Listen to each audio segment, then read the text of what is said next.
మీ business ఏదైనా మీ ఊర్లో promotion చేయాలంటే అది సుమన్ టీవీతోనే సాధ్యం. ఇప్పుడే సంప్రదించండి. సుమన్ టీవీ రేపు పవన్ కళ్యాణ్ గారు జనసేన అధ్యక్షులు, గౌరవ ఉప ముఖ్యమంత్రి వర్యులు, అదేవిధంగా పంచాయతీరాజ్ గ్రామీణాభివృద్ధి, సైన్స్ అండ్ టెక్నాలజీ, నీటిపారుదల శాఖ, అటవీ శాఖ మంత్రి అయినటువంటి కొణిదెల పవన్ కళ్యాణ్ గారు రేపు మొట్టమొదటిసారిగా ఎమ్మెల్యేగా గెలిచిన తర్వాత పిఠాపురం నియోజకవర్గంలో అడుగు పెట్టబోతున్నారు. అయితే ఇక్కడ ప్రజల స్పందన ఏ విధంగా ఉందనేది ఒకసారి మనం తెలుసుకునే ప్రయత్నం చేద్దాము.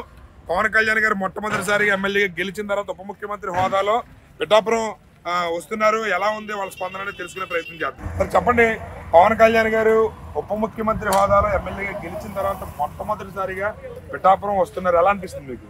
చాలా సంతోషంగా ఉందండి. పిఠాపురం కూడా ఆయన ఎక్కడం కూడా గర్వకారంగా ఫీల్ అవుతుంది. అంటే మీరు ముందే ఎక్స్పెక్ట్ చేశారా పవన్ కళ్యాణ్ గారు ఇంత భారీ మెజారిటీ గెలుస్తారు? ఆయన నామినేషన్ చేసిన రోజే మేము భారీ మెజారిటీతో ఎక్కాడని కూడా మేము అనుకున్నాం సార్. అయితే ఇప్పుడు ఆయన గెలవడం, ఉప ముఖ్యమంత్రి అవ్వడం, మంత్రి అవ్వడం అన్ని జరిగిపోయాయి. ఇప్పుడు పిఠాపురం నియోజకవర్గాన్ని ఏ విధంగా అభివృద్ధి చేస్తే బాగుంటుంది అనుకుంటున్నారు మీరు? పిఠాపురం మండలంలో చాలా సమస్యలు ఉన్నాయండి. ఇక్కడ మనకి ఉప్పాడు సైడ్ అయితే హార్బర్ ఒకటి, నెక్స్ట్ దుర్గాడ్ అయితే పత్తి రైతులకి, పవన్ సైడ్ అయితే పాదగాయ కానీ, శ్రీపాద శివ సంస్థానం కానీ ఆధ్యాత్మికంగా బాగా డెవలప్ చేస్తే మాకు ఇంకా అభివృద్ధి చెందుతుందని పిఠాపురం సైడ్ మేము అనుకుంటున్నాం.